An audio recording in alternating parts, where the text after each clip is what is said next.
En nuestra sala con un tema que se ha ido desarrollando en los últimos años en diversas especialidades a nivel mundial, con mucha antelación a nosotros, pero que luego se ha ido instalando otras especialidades ya a nivel de nuestro país y que ahora pues toca compartir esta experiencia que se ha realizado a nivel internacional eh, en la especialidad de medicina interna, ¿no?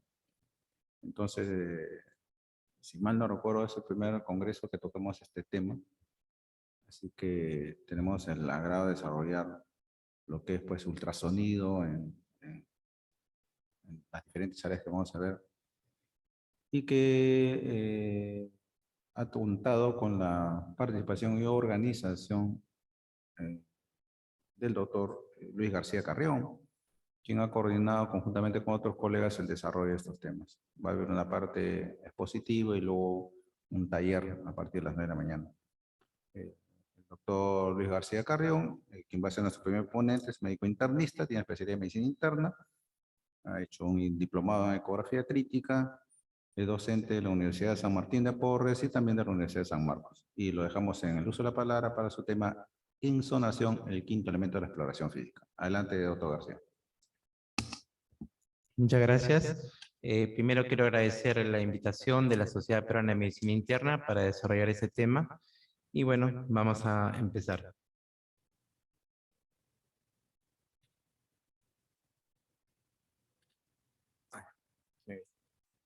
Bueno, los objetivos de la charla son conocer el concepto y la importancia del POCUS, es conocer las diferentes aplicaciones clínicas de la insonación en nuestra práctica diaria y analizar toda la evidencia disponible de la exploración física convencional y las ventajas de agregar la insonación. Vamos a empezar diciendo qué es el POCUS. Generalmente el POCUS es el quinto elemento, se podría decir, a los 4 elementos clásicos que nosotros conocemos, ¿no? Que viene a ser pues la inspección, la palpación, la percusión y la auscultación. Lo vamos a realizar al pie de cama, es realizado generalmente por los clínicos, los médicos internistas, y lo importante es que es un complemento a la exploración clínica. Jamás va a reemplazar a la exploración, va a ser un complemento y eso es lo importante que tenemos que tenerlo en cuenta. Nos va a ayudar a responder algunas preguntas enfocadas para poder guiar también algunos procedimientos y lo importante es que es un estetoscopio del futuro. Si bien nosotros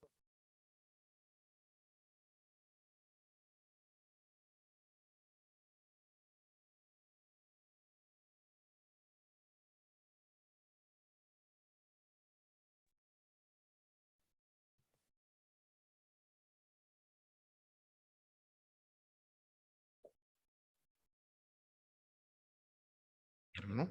Entonces, esta herramienta lo que nos va a hacer, obviamente, mediante técnicas de adquisición, interpretar e integrar. Entonces, esto es el POCUS.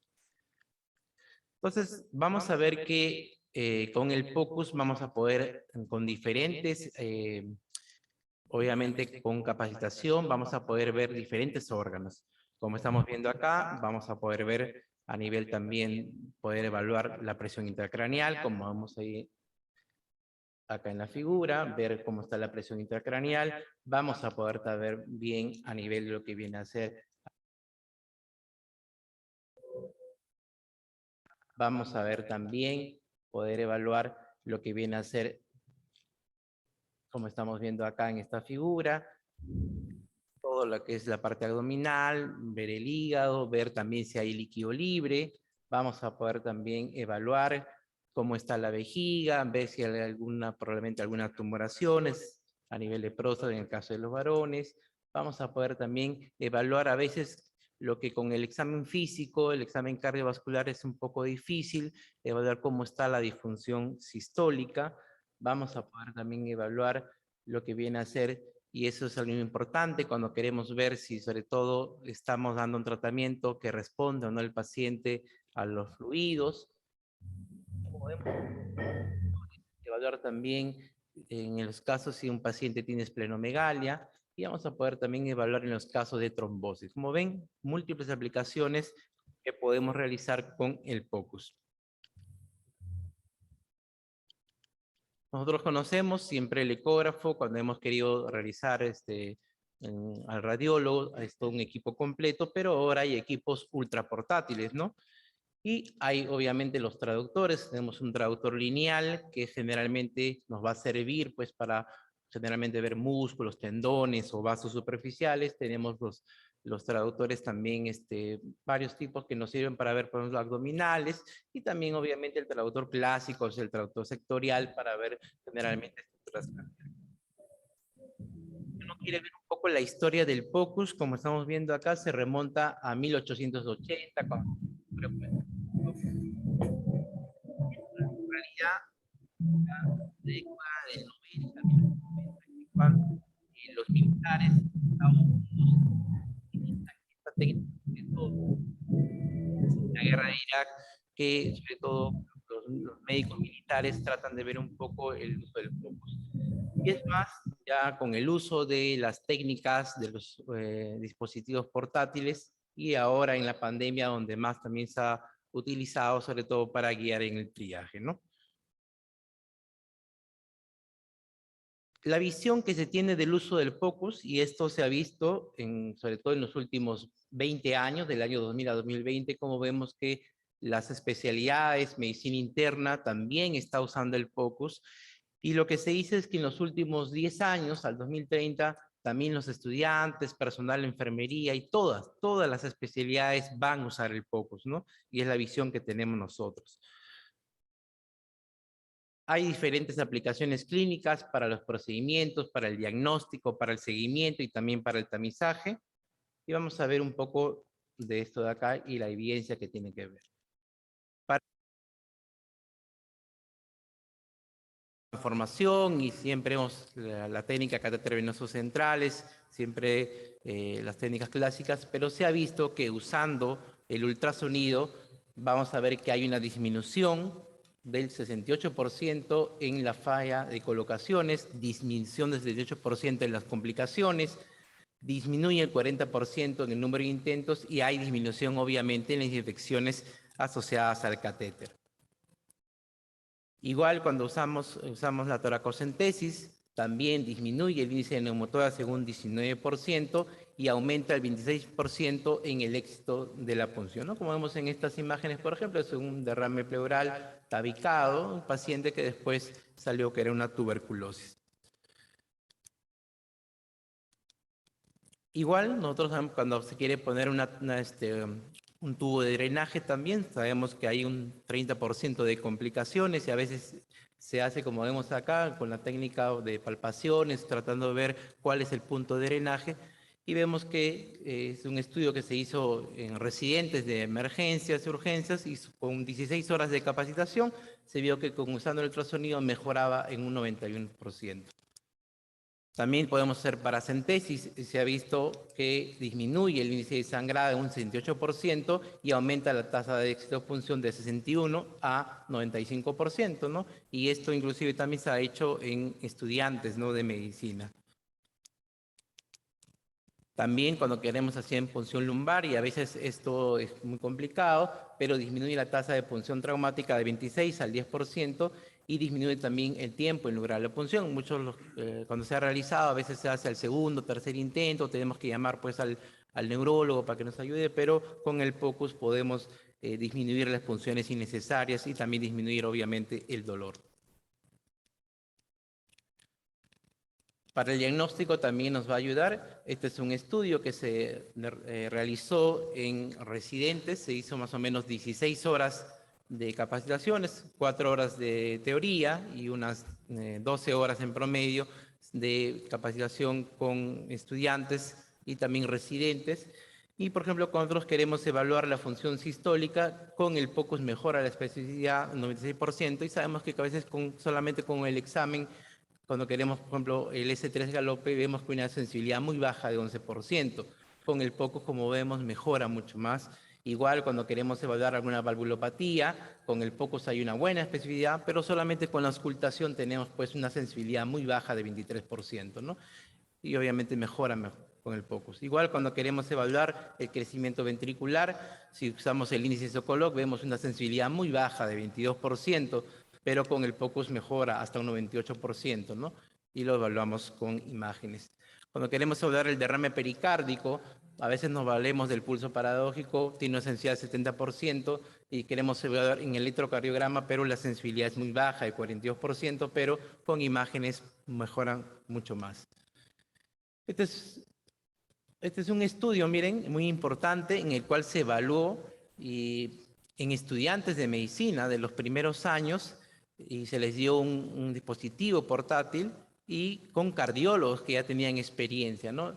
Y se evaluó el examen físico y para evaluar un poco cómo era la función sistólica, si había algún grado de valvulopatía.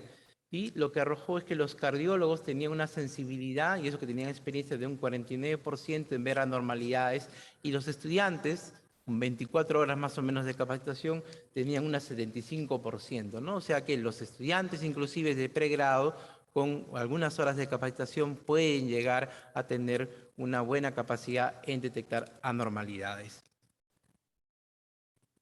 Se comparó también el uso del ultrasonido versus radiografía de tórax, tomografías, para evaluar lo que es el neumotórax, derrame pleural, edema agudo y neumonía, y como vemos, tiene una buena especificidad de 100% en el caso del neumotórax, como vemos en las imágenes, sobre todo cuando evaluamos la presencia del punto pulmón, igual también cuando hay en el derrame pleural, que podemos ver, igual con el edema agudo, igual cuando queremos evaluar también neumonía.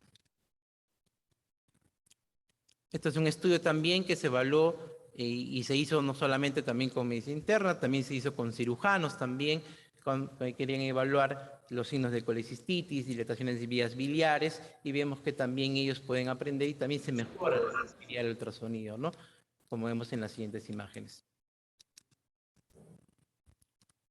Muchas veces nos ha pasado en salas de hospitalización cuando tenemos pacientes con sospechas de que pueden tener una trombosis venosa profunda y a veces pues nos guiamos, ¿no? Que mayor a 2 centímetros puede ser la sensibilidad, pero es baja, en 3%, 70%, y tenemos que esperar a veces el Doppler o la cita, pero si usamos el POCUS vemos que podemos tener una sensibilidad de un 90% y lo podemos hacer al pie de cama y por tanto iniciar ya el tratamiento.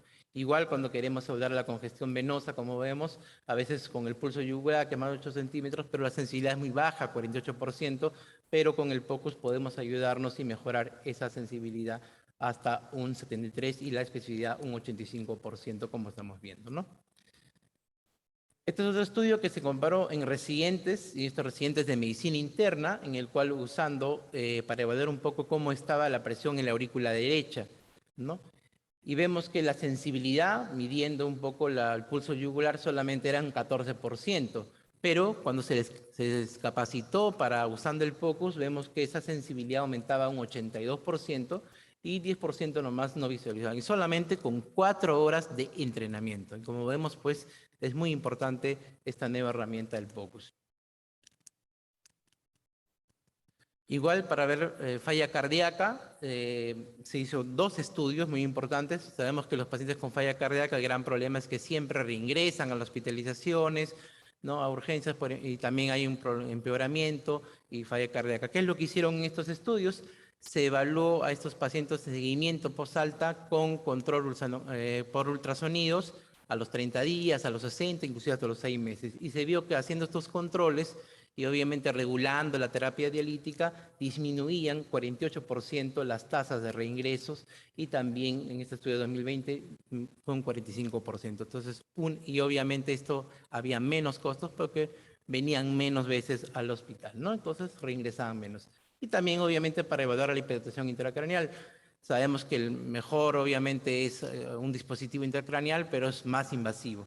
Pero con el POCUS podemos ver que nosotros, midiendo el nervio óptico, vemos acá que mayor a 5 milímetros nos acerca a una presión intracraneal más de 20 centímetros y hay una buena sensibilidad y una buena especificidad también.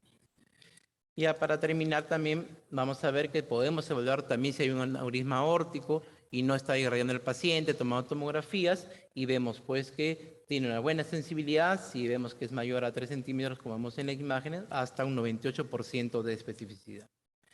Y con esto ya es la última diapositiva y se evaluó, es un estudio grande que se hizo en 564 pacientes, qué es lo que sentían los pacientes cuando el médico en cabecera les hacía pues un ultrasonido a pie de cama.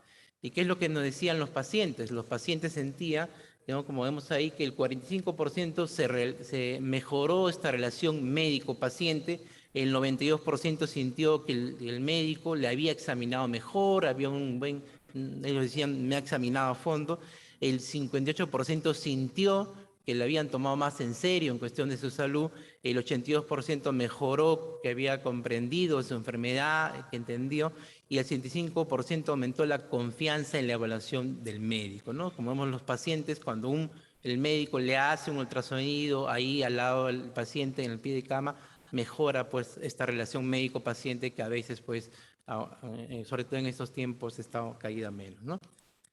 Entonces, como conclusiones, el POCUS es una técnica fácil de aprender, ¿no? No toma muchas horas de entrenamiento, inclusive entre alumnos. Obviamente tenemos que tener la base teórica.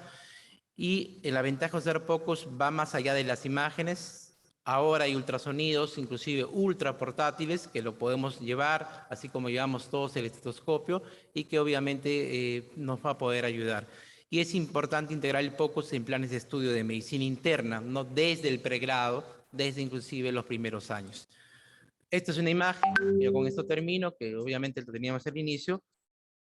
Ahora es lo que debemos hacer en las salas de hospitalización y, como dice ahí, ¿no? Si solo haces lo que funcionó en el pasado, un día te despertarás y descubrirás que te han pasado de largo. Muchas gracias. Gracias, doctor García, por vuestra exposición. Si existiera alguna pregunta o interrogante para el doctor García.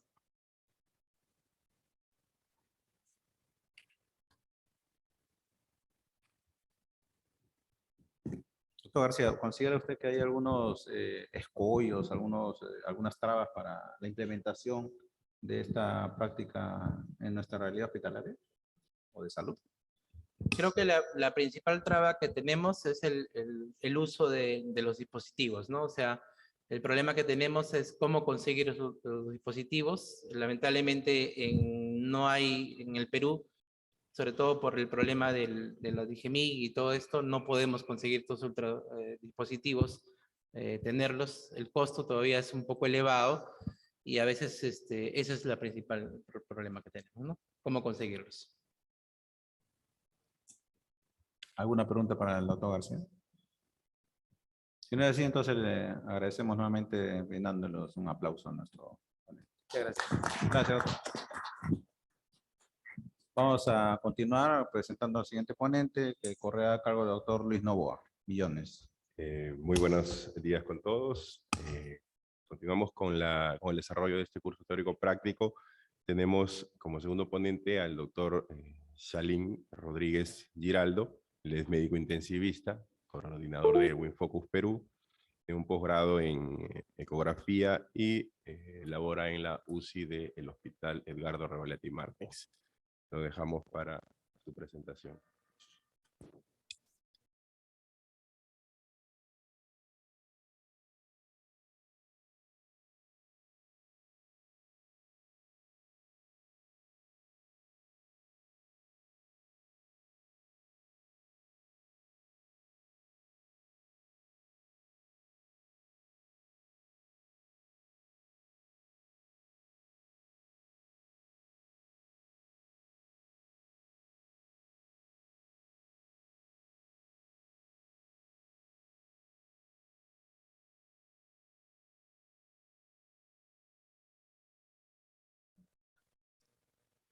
Buenos días, gracias por la invitación, doctor Vázquez, doctor Nova, buen día. En primer lugar agradezco la invitación a poder participar en su congreso con un tema de ecografía que cada vez está entrando más en boga en una forma transversal en diferentes especialidades. ¿No es cierto? El tema que me encargaron revisar hoy día es sobre ecografía clínica en disnea. Y la ecografía clínica en disnea, pues cuando uno se pone a pensarla, pues es francamente amplio el concepto, ¿no? Hay libros de disnea. Entonces, ¿cómo abordar bajo el concepto del point of care que nosotros queremos aplicar con el ultrasonido? ¿Cómo abordar propiamente la ecografía en sí misma? Así que creo que la mejor manera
protocolo, y a veces querer aplicar un protocolo lo único que te hace es más perder tiempo que otra cosa. Entonces, volvemos a la misma pregunta. ¿Qué rol va a jugar el ultrasonido en el paciente con disnea? Que es el motivo de la presentación. Y acá es un escenario clínico específico sobre el que vamos a mencionar, ¿no es cierto? Cuando nosotros tenemos un paciente con disnea, pues esto es tan amplio que lo primero que vamos a hacer va a ser preguntarnos en qué contexto específico nos estamos moviendo. Es un paciente, es una disnea aguda crónica, es un paciente estable o inestable, es un contexto de trauma o no trauma, es un paciente adulto, es un paciente senil, etc. De tal manera de que eso me va a permitir a mí poder encajar en una causa probable o una hipótesis diagnóstica. Y esto es una lista, no he puesto la referencia del libro, pero que lo clasifica bien entre las causas agudas y crónicas de los diferentes sistemas o aparatos que pueden comprometer que un paciente tenga disnea. ¿De acuerdo? Acá resalto en verde todos los diagnósticos a los que podemos acceder con un ultrasonido con un POCUS sencillo. Y en rojo, aquellos diagnósticos que se pueda acceder con un ultrasonido con una mano más experta, del cardiólogo o del radiólogo. De acuerdo, como ven, son varios, y especialmente en tres grupos importantes: cabeza, cuello, vía aérea, corazón, pulmón, caja, corazón, pleura, pulmón, caja, corazón y algo de músculo, básicamente para diagnosticar parálisis diafragmática. Estos 4 puntos. Y en esos 4 puntos es en lo que en buena parte se centra el abordaje del paciente con disnea cuando trabajamos con POCUS. Cómo vamos a entender una vía aérea, cómo vamos a entender una pleura, cómo vamos a entender un corazón, etcétera, que es en buena parte las cosas que revisó anteriormente el doctor García. Y justamente por eso, acá quiero hacer un paréntesis. Porque la primera pregunta que nosotros nos hacemos cuando tenemos el traductor en la mano es: yo ya sé por qué quiero hacer el ultrasonido. Pero la segunda pregunta que me tengo que hacer es: ¿para qué quiero hacer el ultrasonido? ¿No es cierto? ¿Qué información quiero sacar yo con el ecógrafo? Y eso se construye en el tiempo con lo que ya hemos visto. Y acá yo podría hacer una pausa y comenzar a presentar una retafila de dibujos y de figuritas y decirles: así se ve un neumotor, así se ve una neumonía, así se ve un derrame, así se ve un empiema.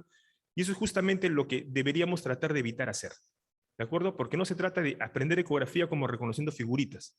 Lo que vamos a tratar de entender es el mecanismo de formación de la imagen en el contexto fisiopatológico de la historia clínica que construí. O sea, a lo que me refiero es a que cuando nosotros hacemos un abordaje clínico, diagnóstico, y el ultrasonido va a ser parte de esta secuencia diagnóstica, es que nosotros vamos a empezar a hacer un cuadro, una primera hipótesis que va a ser en base a nuestra anamnesis.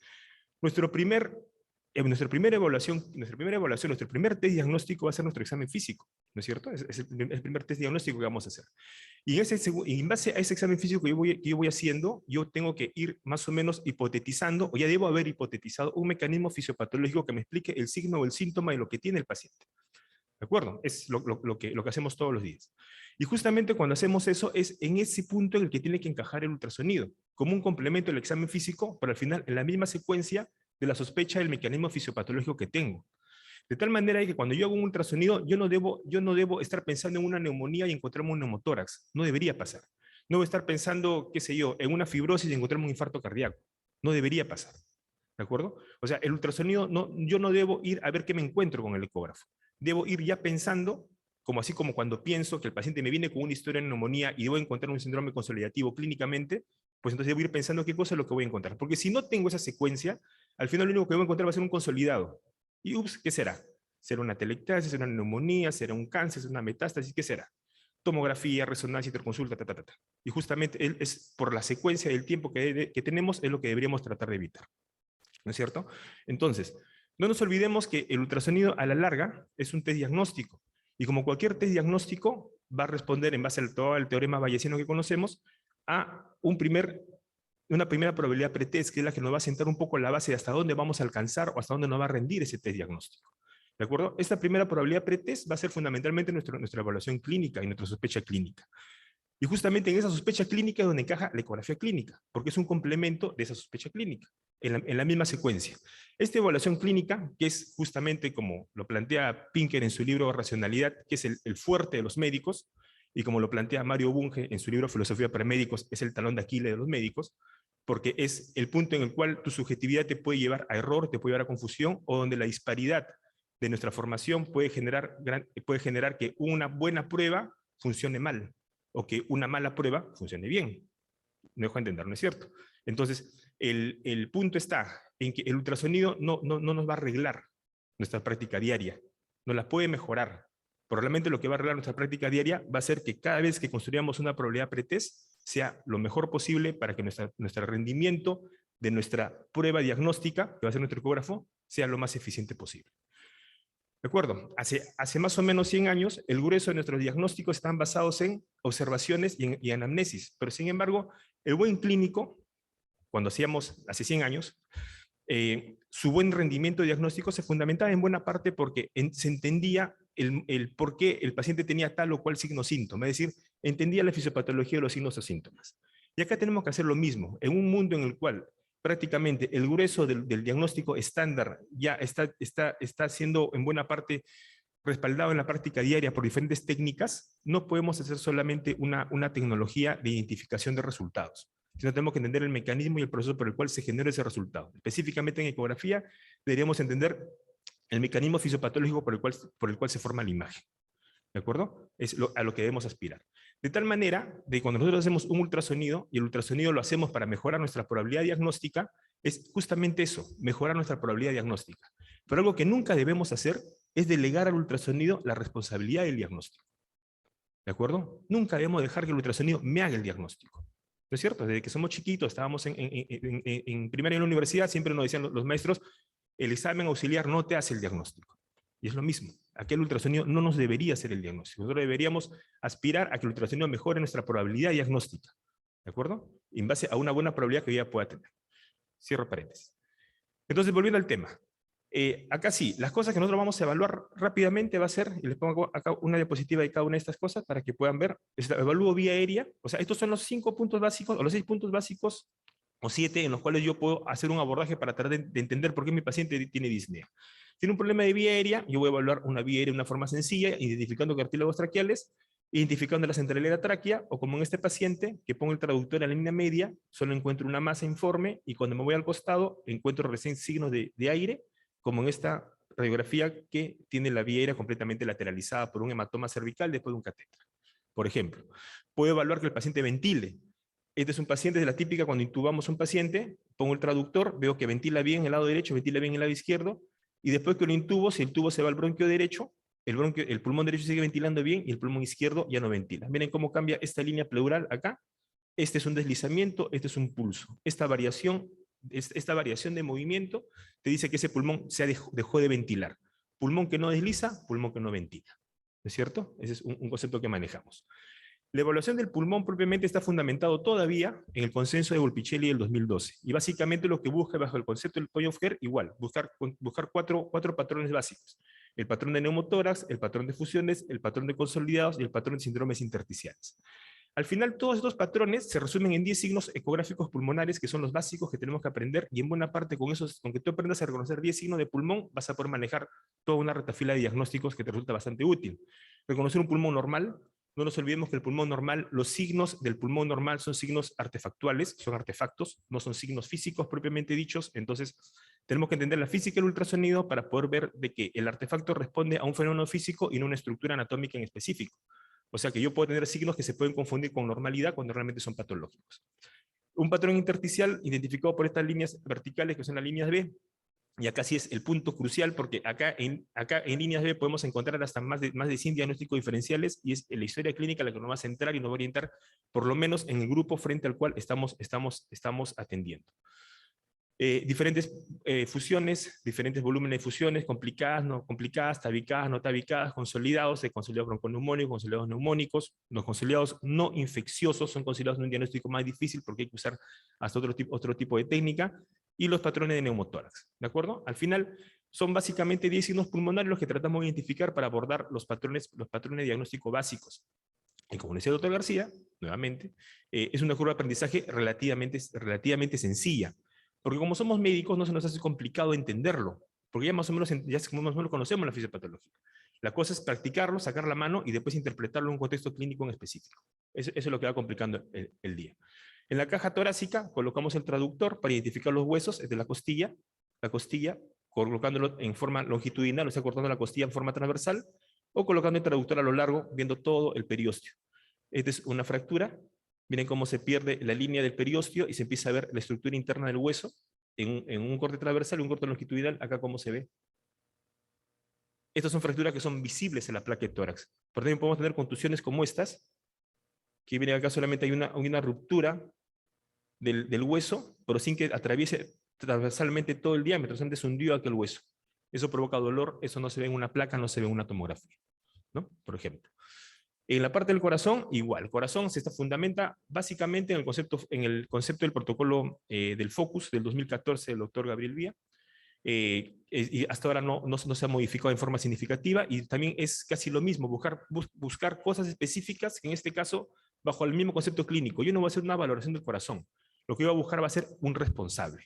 Si es que alguna de estas cosas que yo voy a evaluar acá es responsable que mi paciente tenga disnea o que mi paciente tenga choque. ¿De acuerdo? Voy a evaluar si que tiene, cómo está la función sistólica del ventrículo izquierdo, del ventrículo derecho, si debe responder a volumen, etcétera, etcétera, etcétera, para tratar de identificar si que alguna de ellas es responsable de que mi paciente esté con disnea. Este es un corazón que se mueve, este es un corazón que no se mueve. Un ventrículo izquierdo, comparen cómo se mueve este ventrículo con este ventrículo, con este ventrículo. Evidentemente hay que educar el ojo, ¿no? Hay cosas que pueden ser groseras, pero de todos modos siempre hay que educar el ojo. Este es un ventrículo derecho, este es el ventrículo, miren cómo está comprimido el ventrículo izquierdo. El ventrículo derecho está completamente, muchísimo más grande que el ventrículo izquierdo. Es un cuadro de una tromboembolia masiva, ¿no? Entonces, estos hallazgos, acá el paciente evidentemente tiene más compromiso hemodinámico. La volemia lo pongo entre signo de interrogación porque acá vamos a considerar la cava, pero no es la única ni la mejor manera de evaluar volemia en el paciente. Valvulopatías, esta válvula miren casi no abre. Acá tenemos una imagen sobre la válvula, que podría ser una vegetación, dependiendo del contexto en el que esté. Y cosas más crónicas, probablemente como efusiones, que siempre hay que ver si que la efusión está generando algún tipo de trastorno hemodinámico, no solamente la presencia de la efusión como tal, y ciertas cronicidades, como una cardiomiopatía hipertrófica con una dilatación enorme de una aurícula izquierda, ¿no? Entonces, esos hallazgos que yo puedo encontrarlos, al final igual, no se trata que yo encuentre, como cuando tengo un paciente chocado, yo le encuentro un derrame pericárdico. Yo no puedo decir que es un taponamiento cardíaco. Tengo que decir que ese derrame es el que está condicionando una hemodinámica y taponamiento. ¿Es cierto? Es lo mismo. El que yo encuentre un hallazgo acá, tengo que evaluar si es responsable o no responsable de que el paciente esté con disnea. En venas, básicamente lo mismo. Esto también ya lo explicaron. Evaluamos 2 puntos con un signo simple de copresión. Acá yo estoy viendo la vena, acá la comprimo y la vena debe colapsar. Abajo estoy viendo la vena, comprimo y la vena no colapsa. Es porque algo está impidiendo que colapse. ¿No es cierto? Ahí no se ve bien el trombo, pero esto cuando lo vemos así tiene un rendimiento diagnóstico muy similar, casi igual que cuando queremos usar Doppler o no. Doppler lo usamos para otras cosas, pero nos sirve mucho en pacientes en los cuales queremos descartar algún tipo de enfermedad tromboembólica. Músculo. Puedo evaluar la excursión del diafragma, o sea, cómo se desplaza el diafragma, este movimiento que hace con un traductor convexo, o puedo evaluar cómo se engruesa el diafragma en la pared costal. Vean cómo engruesa acá. Y puedo, en base a estos signos, hay puntos de corte, criterios ecográficos y todo lo demás, para ver si hay algún grado de parálisis, como este que no se mueve, o como este que no engruesa. ¿De acuerdo? O sea, también podemos acceder a tener información del músculo, específicamente ahí sí. Músculos intercostales es más complicado y básicamente no está consensuado el uso del ultrasonido ahí. Entonces, volviendo a la misma pregunta, ¿qué rol juega el ultrasonido en el paciente con disnea? Básicamente el abordaje clínico es un abordaje que escapa solamente a un abordaje pulmonar. Usted va a encontrar una serie de protocolos y todos los protocolos que encuentran van a ver que cuando enfocamos a un paciente con disnea, enfocamos diferentes puntos de evaluación. Eso significa que entender un paciente con disnea no se resume únicamente a querer hacer una ecografía de pulmón, sino se hace más compleja. Pulmón, corazón, venas. Pulmón, corazón, en este caso le incluye acá aorta.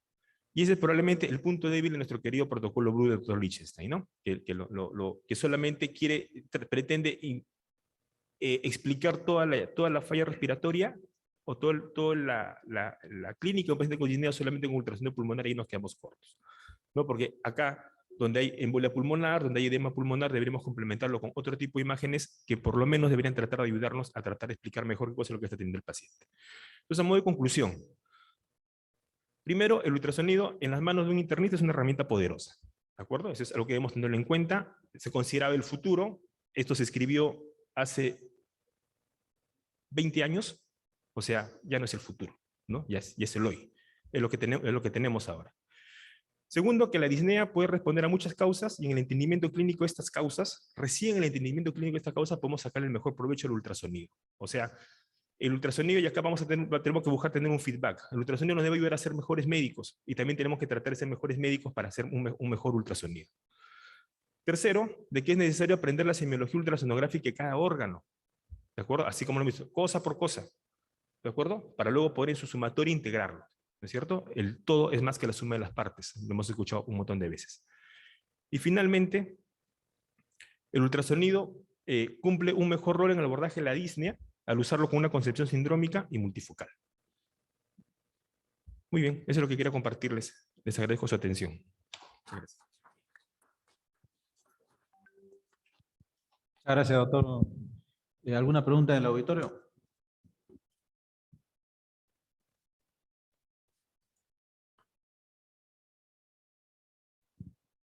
Muy bien, si no hay alguna pregunta del auditorio, volvemos a agradecer al doctor Chalín Rodríguez por su esclarecedora exposición.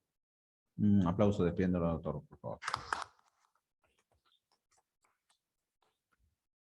El tercer tema va a ser desarrollado por el doctor Carlos Lescano Alba. El profesor Lescano es médico cirujano, graduado en la Universidad de Trujillo. Tiene la especialidad de medicina intensiva desarrollada en la Universidad de San Marcos. Actualmente es presidente de la Sociedad Peruana de Medicina Intensiva y coordinador nacional del proyecto de sepsis. Instructor de múltiples programas, el ACLS, el Wing Focus, profesor invitado de posgrado a la Universidad de San Marcos y también es profesor del diplomado en ecografía en el paciente clínico de la Universidad Cayetano Heredia.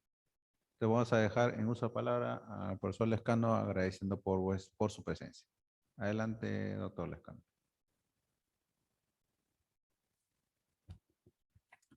Buenos días, doctor Vázquez, un gusto verlo acá, doctor Novoa también en la mesa.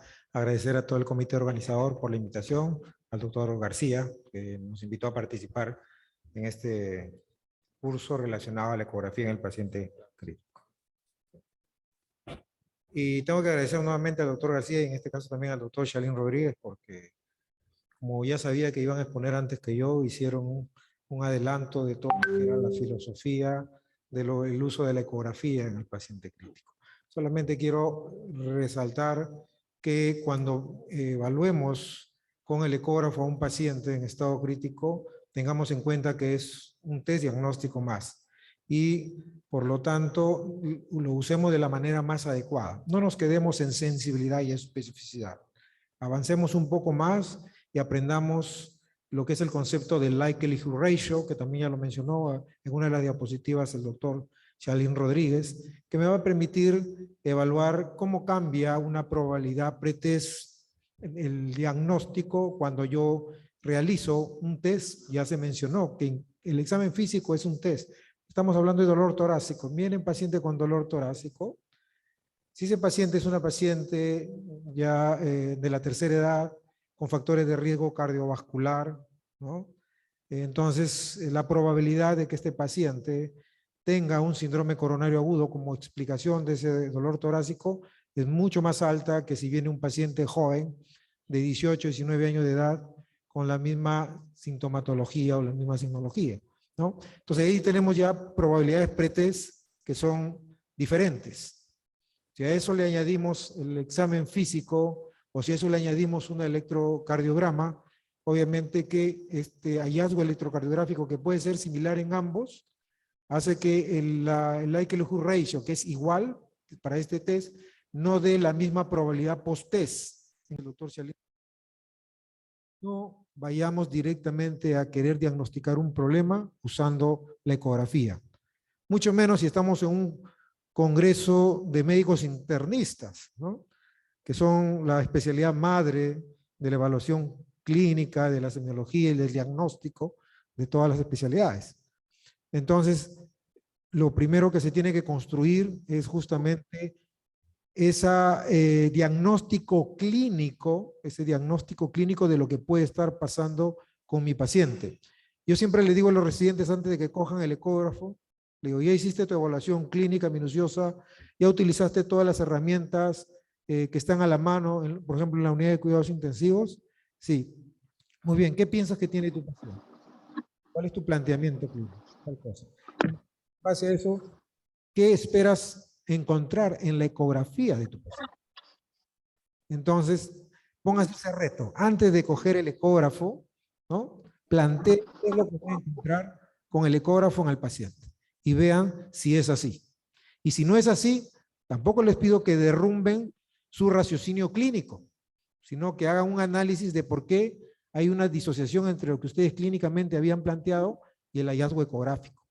Hay que tener mucho cuidado con eso. Eso es muy importantísimo tenerlo en cuenta.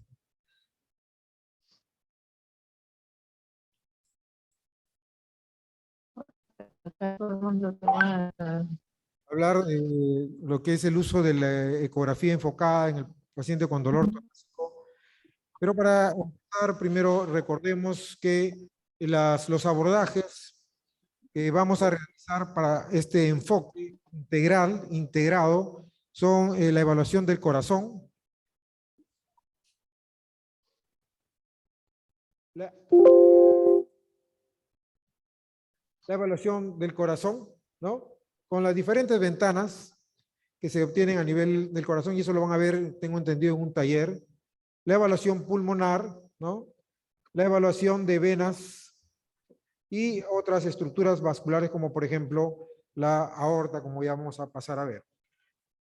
Si uno va a aprender a utilizar la ecografía en el contexto clínico, recuerden que no lo van a aprender escuchando una charla magistral como la daba el doctor Chalín Rodríguez, ni ningún otro ponente, ¿no? que de los que estamos presentes acá. Ustedes van a aprender ecografía primero teniendo un ecógrafo, sabiéndolo encender y sabiendo manejar los botones. Paso número 1. Paso número 2, sabiendo obtener las ventanas ecográficas. Si ustedes no han dado el paso número y el paso número 2, esto simplemente va a ser cultura general para todos ustedes. Entonces eso es muy importante tener en cuenta. Cuando ya ustedes dominen el paso 1 y el paso 2, el paso 3 ya es saber diferenciar lo normal de lo anormal, ¿no? Es el conocimiento básico para poder avanzar en este punto. Aquí tenemos un resumen de lo que viene a ser la aplicación del POCUS para el dolor torácico. Y como ustedes pueden ver ahí, eso lo vamos a desarrollar uno por uno, ¿no? Podemos ver si el dolor torácico, con las características que ustedes semiológicas van a determinar, si se correlaciona con un cuadro de una pericarditis que puede llegar a un estado de taponamiento cardíaco, si se correlaciona con un síndrome coronario agudo, en donde ustedes van a evaluar si hay compromiso o no de la función cardíaca, ya vamos a ver toda la manera integral, o si se correlaciona con la disección de la aorta, en este caso de la aorta torácica, ¿no? Que ya vamos a ver en dónde lo podemos evaluar, o si se correlaciona con una embolia pulmonar, ¿por qué no también con un neumotórax, que puede terminar siendo un neumotórax, atención? Pero miren, no solamente evaluamos corazón, sino también vamos a evaluar otras estructuras como la vena cava, pulmón, como ya vamos a ver con cada uno de ellos. Empecemos con la evaluación en el contexto de la posibilidad de que el dolor torácico esté relacionado a un cuadro coronario agudo, a una miocarditis, a cualquier situación que genera una alteración de la función sistólica del corazón, ¿no?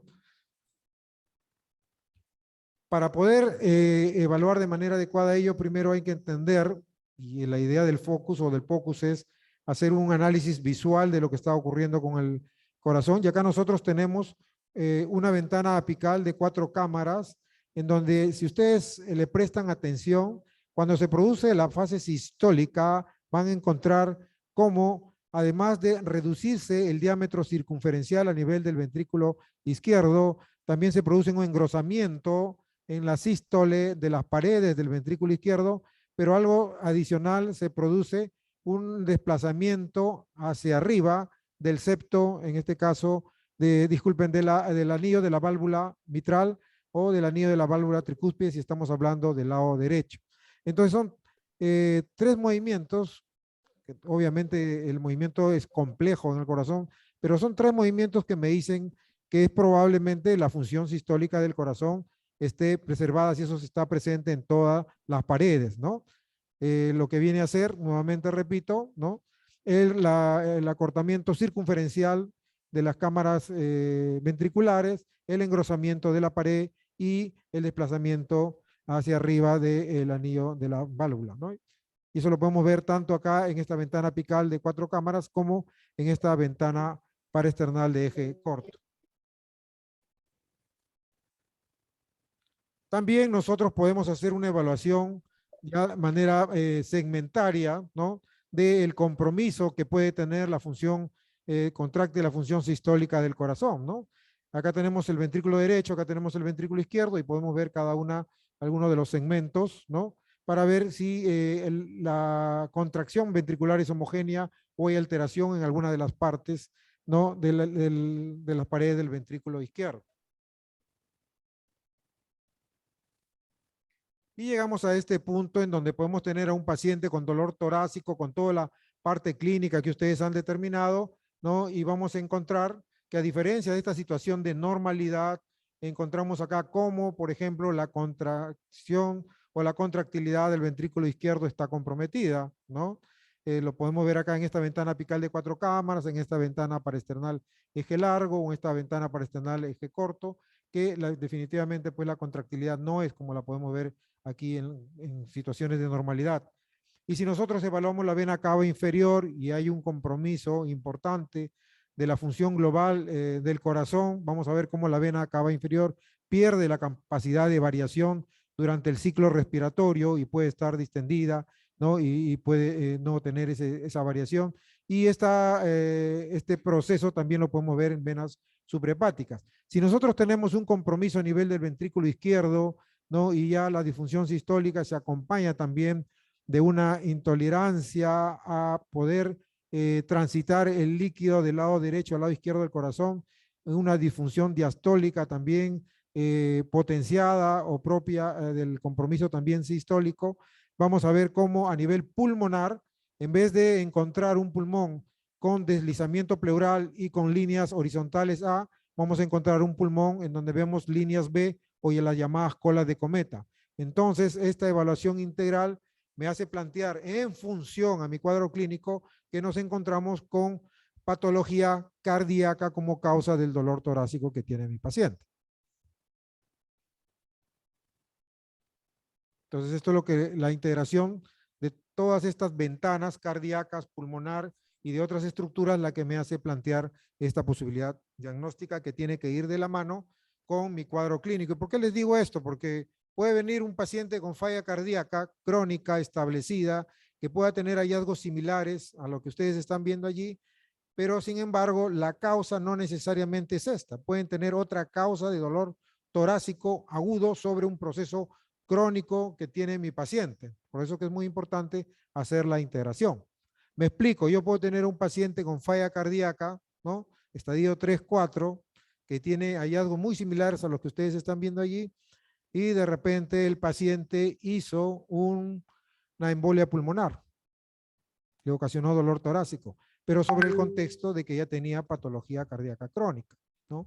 O hizo cualquier otra causa que le genere dolor torácico y no necesariamente lo que estamos viendo allí.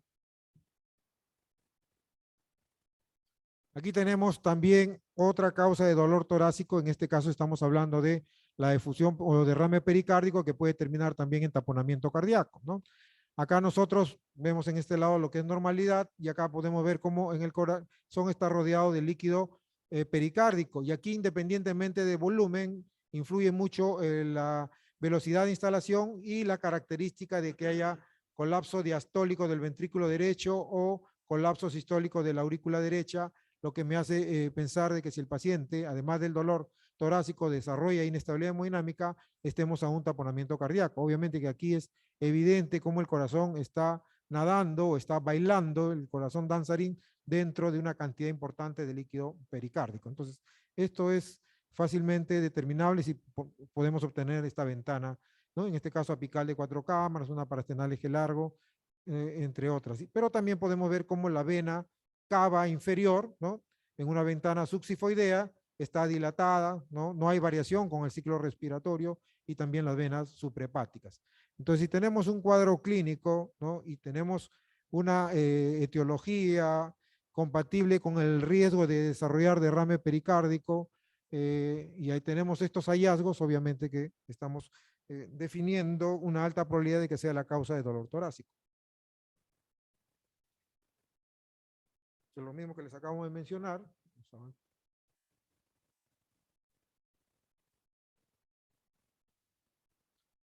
Ahora, acá también tenemos Hallazgos ecográficos compatibles con patología que también me ocasiona dolor torácico, que es la embolia pulmonar, ¿no? También acá nosotros hacemos la evaluación, ¿no?, del corazón, la ventana apical 4 cámaras, y podemos ver cómo se pierde la relación que existe entre el ventrículo derecho y el ventrículo izquierdo, ¿no? El ventrículo izquierdo tiene una mayor área que el ventrículo derecho. El área del ventrículo derecho es menor 0.6 con respecto al ventrículo izquierdo. En cambio acá vemos un ventrículo derecho muchísimo mayor que el ventrículo izquierdo, ya superó la unidad en la relación entre ambos, lo que habla de un cuadro ya de severidad. También está dilatada la aurícula derecha, ¿no?, como podemos ver en estos dos casos, pero cuando hacemos una ventana paraesternal, eje corto, podemos ver esta característica, ¿no?, en donde, si ustedes ven acá, en normalidad lo que destaca es el ventrículo izquierdo sobre el ventrículo derecho. Sin embargo, cuando tenemos cor pulmonar agudo, como se presenta en la embolia pulmonar, vamos a ver cómo hay una dilatación del ventrículo derecho y hay una sobrecarga de presión sobre el ventrículo izquierdo, de tal manera que el septo interventricular está desplazado hacia la izquierda y se forma el famoso signo de la D, ¿no? Entonces ya tengo estos hallazgos y me está haciendo sospechar que puedo estar ante un cor pulmonar agudo. Y si ya estoy yo capacitado para hacer una ventana succifoidea y medir el espesor o el grosor de la pared del ventrículo derecho, y este no es mayor de 0,5, 0,6 milímetros, nos habla más de un cuadro agudo que de un cuadro crónico. A eso también le sumamos la presencia de una vena cava que no varía durante el ciclo respiratorio, ¿no? El compromiso del ventrículo derecho hace que probablemente el TAPSE, que es el desplazamiento del anillo de la válvula tricúspide, se vea reducido, ¿no? Esto es lo normal cuando uno hace modo M, y acá vemos una reducción sustancial del TAPSE del ventrículo derecho, y a esto le sumamos la búsqueda del probable foco de donde partió el trombo o el émbolo para generarme una tromboembolia pulmonar.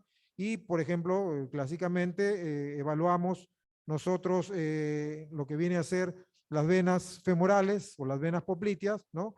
Y no encontramos lo que es la normalidad, ¿no? Aquí podemos ver que cuando yo comprimo, ¿no?, se produce un colapso a nivel venoso. Sin embargo, cuando hago la misma maniobra, en este caso, hay desaparición de ese colapso, es lo que me hace tener una alta probabilidad de que haya una obstrucción al flujo venoso acá, que es explicado por la presencia probablemente de un trombo. Entonces, haciendo toda esta integración, ¿no?, voy a concluir que la causa más probable de este dolor torácico, que clínicamente debe ser compatible, es una embolia pulmonar.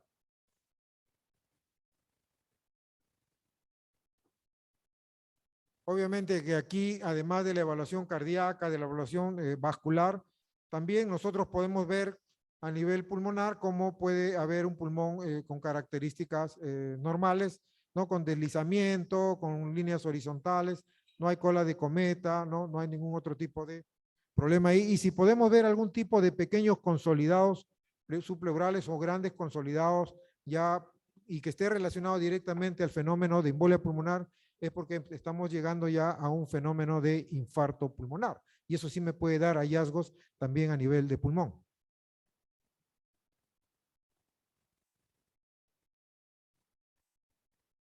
El otro proceso que me puede generar o está relacionado también a dolor torácico es el neumotórax a tensión, ¿no? Encontramos o el neumotórax y que puede convertirse a tensión. Un corazón hipercinético, que lo puedo ver en una ventana. Por ejemplo, esta es una succifoidea de 4 cámaras o una paraesternal también succifoidea. Disculpen, una succifoidea de 4 de eje corto. Y lo importante aquí es evaluar pulmón. Ustedes acá pueden ver normalidad. Tenemos el pulmón, ¿no? Se evalúan las ventanas a nivel pulmonar derecho, pulmonar izquierdo, y se encuentran el típico deslizamiento pulmonar con las líneas horizontales en todas las ventanas pulmonares. Eso es lo normal. ¿Qué pasa en esta situación? En esta situación encontramos que en este paciente con dolor torácico y que puede llegar a la inestabilidad hemodinámica, que se pierde el deslizamiento pleural. Ya no hay landsliding. Puede haber líneas horizontales o líneas A. Eso refleja simplemente la relación de aire-tejido, que es definitivamente, marcadamente preponderante con respecto al aire, ¿no? Pero ya no hay deslizamiento acá. Y si uno hace un modo M, ¿no?, encuentra este signo llamado signo de la estratosfera o del código de barras, que no es lo mismo con que esta pequeña parte de acá que les estoy mostrando, en donde tengo el signo de la playa. Esto vendría a ser la arena y esto serían las olas del mar, ¿no? Pero esto lo encontraría yo de manera uniforme en todo este trazado si tengo este tipo de hallazgo. Aquí yo digo, no hay deslizamiento, ¿no? No hay deslizamiento, sospecho que puede ser neumotórax, pero no es la única causa.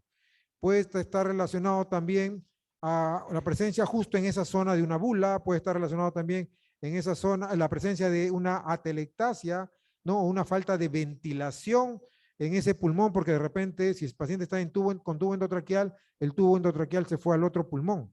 Hasta allí no puedo concluir todavía que tenga neumotórax. Lo que yo debo de evaluar para ir acercándome al diagnóstico ya de neumotórax desde el punto de vista ecográfico es que así como no hay deslizamiento, tampoco aparezcan colas de cometa, tampoco haya pulmonar y sobre todo aparezca esta imagen. Esta imagen se conoce como punto pulmonar. ¿Qué es el punto pulmonar? Es el punto en el cual nosotros podemos apreciar, ¿no? El pulmón que todavía se desliza, que hay deslizamiento pleural, ¿no? Al lado de otra zona en donde no hay deslizamiento pulmonar.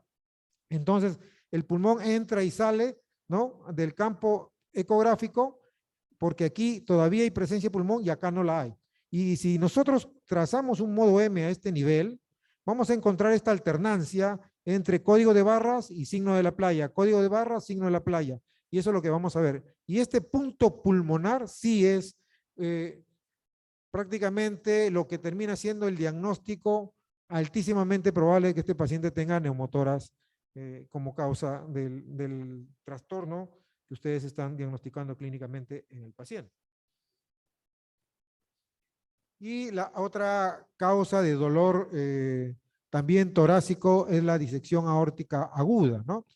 Esta ventana que nosotros vemos acá es una ventana paraesternal eje largo. En la ventana paraesternal eje largo yo puedo ver el ventrículo izquierdo, el ventrículo derecho, el tracto de salida, la aurícula izquierda, el tracto de salida del ventrículo izquierdo y ya veo la aorta ascendente, ¿no? Una aorta ascendente cuyo diámetro debe estar por debajo de 4, más o menos 3.5 milímetros, y acá veo un diámetro mucho mayor a 4.5, ¿no? Adicionalmente, ¿no? Que lo puedo ver acá, también puedo ver la aorta abdominal acá, pero para que la aorta abdominal sea causa de dolor torácico tendría que tener una alteración justo en la zona muy próxima ya a la recién emergencia de la aorta de la cavidad torácica. Lo que nosotros podemos ver acá, sí, en esta ventana paraesternal eje largo, pues es la dilatación y también la presencia de flaps, ¿no? Nosotros encontramos acá, por ejemplo, ¿no? Esta es la aorta y vemos un flap acá, lo que me habla de que hay una disección aórtica, ¿no?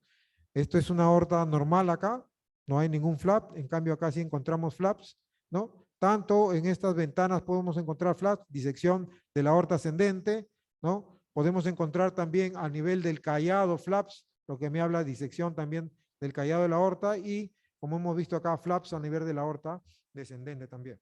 Entonces eso me hace pensar pues que ese dolor torácico, que clínicamente yo estoy sospechando que sea o esté relacionado a una disección aórtica aguda, la esté confirmando yo con esos hallazgos, ¿no?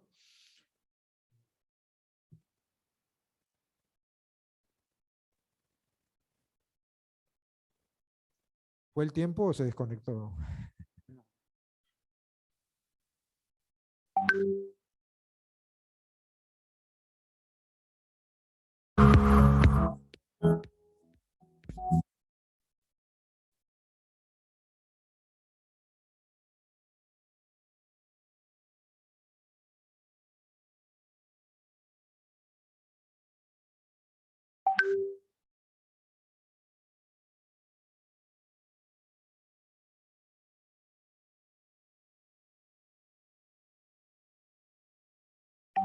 Prácticamente ya estaba terminando.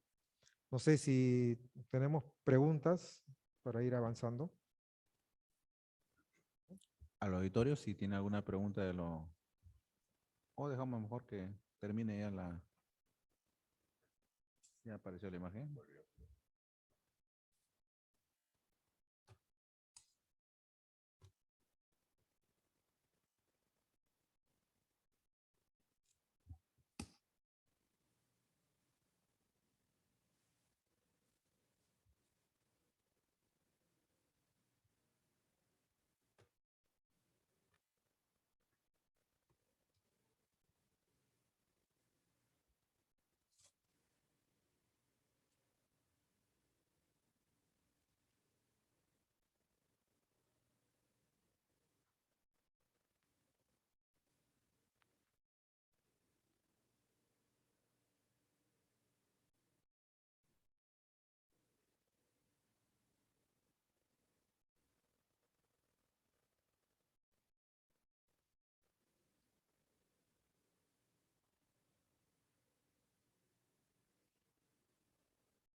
Creo que la...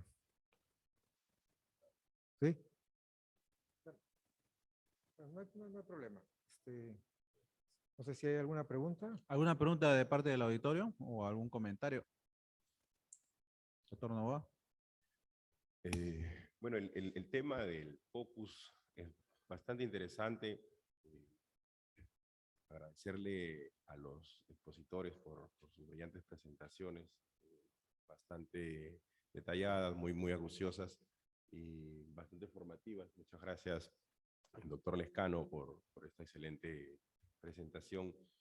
Este método en realidad tiene una limitante bastante evidente. Una de ellas es la nostalgia, en realidad, por dejar o por incluirlo o como parte de nuestra práctica clínica diaria, ¿no? Un grupo generacional podrá tener mucho entusiasmo, tener, como decimos a veces, ojos de tigre por querer implementar esto, tenerlo a la mano, poder llevarlo al pie del paciente y poder explorar y responder las preguntas que diariamente tenemos en el examen clínico de nuestros pacientes. Pero otro grupo generacional querrá aún dejarlo de lado y seguir confiando en los métodos clínicos clásicos, ¿no? Que bastante educadores formativos han tenido en todos nosotros, pero que probablemente no alcanzan la sensibilidad o no terminan de responder lo que queremos o buscamos en nuestros pacientes diariamente. Por ejemplo, tenemos un paciente a veces con disnea, que ha sido un tema amplio el día de hoy, y de pronto tenemos un hallazgo en el examen clínico que nos sugiere que podría tener una neumonía el paciente o un derrame pleural tal vez, ¿no? Entonces hay una pregunta dicotómica allí que nos la podemos responder de forma muy sencilla, rápida y práctica con un ultrasonido al pie del paciente. Hacemos un ultrasonido y salimos rápidamente de dudas. Es más, nos permite explorar otras áreas a nivel torácico, buscando otros diagnósticos diferenciales de disnea, como ya hemos visto, y tomar decisiones de forma muy rápida y de forma muy acertada, sin dejar de lado nuestro examen clínico tradicional. Como lo han dicho en todas las presentaciones, el ultrasonido o el POCUS hecho por el clínico no reemplaza para nada el examen clínico, mucho menos una buena anamnesis. Si no ha habido una buena anamnesis, no ha habido un buen examen clínico, el POCUS no nos va a responder absolutamente nada ni nos va a hacer un diagnóstico. El POCUS no lo usamos como lo hace el radiólogo tradicionalmente, como una ecografía o un ultrasonido descriptivo, describiendo a detalle cada uno de los hallazgos, características ecográficas, anatómicas de cada órgano que él evalúa, sino que responde una pregunta, a una duda clínica que tenemos y a una duda clínica que nació en base a una anamnesis buena, en base a un examen clínico bueno. Actualmente existen muchos aparatos que podemos comprar. Creo que la mayoría puede tener un iPhone por acá. Aquel que puede tener un iPhone, con toda seguridad puede tener un equipo de mano, en su propiedad, y poder hacer POCUS a diario al pie del paciente y optimizar nuestro examen clínico, nuestro diagnóstico. Sí, solamente quería aprovechar la oportunidad para invitarlos. Del 2 al 5 de noviembre tenemos el Congreso Panamericano Ibérico de Medicina Crítica y Terapia Intensiva. Tenemos más de 60 profesores que vienen de diferentes partes del mundo, ¿no? Vamos a tocar de todas las áreas de la medicina crítica. Cuando hablo de medicina crítica, no solamente estoy hablando de los intensivistas, estoy hablando de emergenciólogos, internistas, anestesiólogos, ¿no? Cardiólogos, pediatras, todos los que hemos y tenemos contacto con paciente crítico, ¿no? Así que ustedes pueden ver que nosotros estamos trayendo una cantidad importantísima de profesores que han escrito la medicina crítica mundial. Están viniendo los top del mundo de medicina crítica al Pan Ibérico 2022. Los invito, ¿no?, a que puedan estar acompañándonos también del 2 al 5 de noviembre en el Centro de Convenciones de Lima. ¿Sí? Muchísimas gracias nuevamente a todos ustedes. Gracias, Muchas doctor. gracias, doctor Lescano. Una pregunta, doctor, un segundito antes. Sí.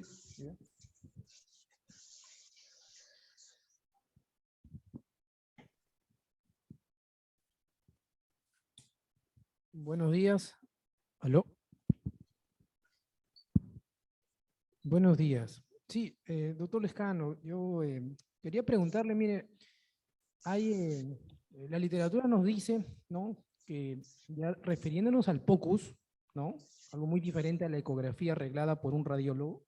Nos hablan del transductor o la sonda universal.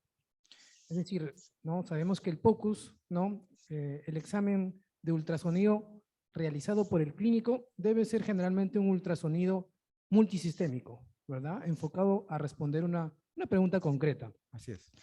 Siendo así, sabemos nosotros, por ejemplo, que en POCUS pulmón, y lo he visto también en las presentaciones, veo que usan la sonda lineal. En alguna literatura también algunos recomiendan la sonda convexa, por ejemplo, Liechtenstein. Yo quería preguntarle, en su experiencia en la UCI, ¿no? ¿Qué es lo más habitual, lo que quizás tenga mayor beneficio, ¿no? En cuanto al tiempo, ¿no? ¿Usar una sonda convexa para pulmón? ¿Usar una sonda lineal para pulmón? Gracias. Sí, sí, el profesor Daniel Liechtenstein usaba convexo, pero en realidad lo que se usa actualmente es el microconvexo.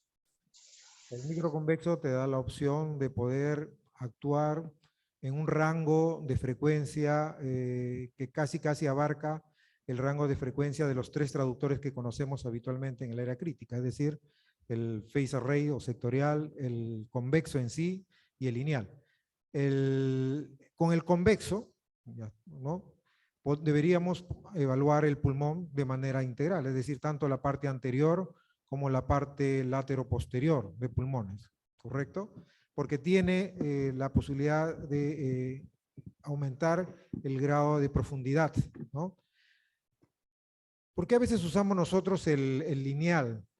No lo vamos a usar el lineal para evaluar la parte lateroposterior del pulmón, va a ser insuficiente. Pero sí a veces lo usamos para evaluar la parte anterior del tórax, ¿no? Porque al tener mayor frecuencia, obviamente que tiene menos penetración, a veces nos permite definir un poco mejor la parte más superficial, es decir, la parte de la estructura pleural y subpleural, ¿no? Pero no es recomendable usar el lineal para todo pulmón, pero sí se recomienda usar el convexo, ¿no? Que lo puede usar también en la parte anterior y lateral. Y si uno tiene que elegir un solo transductor, como por ejemplo estos que vienen ahora con los dispositivos, como ha mencionado el doctor Novoa, que es el iPhone, ¿no? También hay para Android, también hay para las tablets, ¿no? De diferentes marcas. Si se puede conseguir el microconvexo, porque van a tener uno solo, sería el más adecuado, ¿no? Aquel que cumpla las 3 funciones simplemente modificando la frecuencia del transductor, ¿sí? Un comentario ahí, doctor. El tipo de la zona evaluada es importante para usar el transductor, ¿no? Las zonas más aireadas y superiores y las áreas subpleurales, el sliding se ve con mucho detalle y bastante bien con los transductores de alta frecuencia, los lineales, o un microconvexo programado en alta frecuencia. Pero si queremos ver un consolidado, una telectasia, una efusión pleural, va a ser bien complicado poderla verla a detalle con un transductor lineal. Así es. El transductor que tiene más profundidad, o sea, los convexos o de menor frecuencia, nos permiten ver mejor el consolidado, nos permiten ver mucho mejor el derrame pleural, poder cuantificarlo, medirlo, ¿no? Realmente es el momento y lo que estamos evaluando para poder elegir el tipo de transductor. Pero si tiene el microconvexo, en verdad es mejor, no pueden graduar la frecuencia. Claro. Eso le pongo un ejemplo.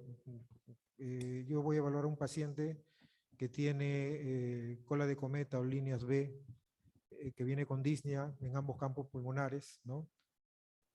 Obviamente que es muy importante para usted lo que ha mencionado el doctor Novoa, la historia clínica, el examen físico y todo eso, pero encuentro con un traductor lineal que la línea pleural es uniforme, ¿no? En ambos lados, me refiero a la característica de la línea pleural, y en el otro paciente, que también tiene hallazgos similares a la ecografía, encuentro que la línea pleural es irregular, ¿no? Entonces ya me habla de 2 situaciones diferentes. De repente, en el primer caso, estoy hablando simplemente de un edema pulmonar hidrostático, en donde sabemos que el cardiogénico es el que prima, y en el segundo caso, de repente, estamos ante una patología pulmonar intersticial de otra naturaleza, ¿no? Como por ejemplo veíamos en el COVID, ¿no? Solamente por darles un ejemplo. ¿Sí? Muy bien, doctor Lescano, muchas gracias por vuestra exposición. Despidamos al doctor Lescano con un fuerte aplauso. Recordando y agradeciendo la invitación que nos ha hecho también al Congreso de Medicina Intensiva. Gracias, doctor Lescano. Muy bien, doctor García, pase para decir las generalidades del taller que vamos a llevar a cabo.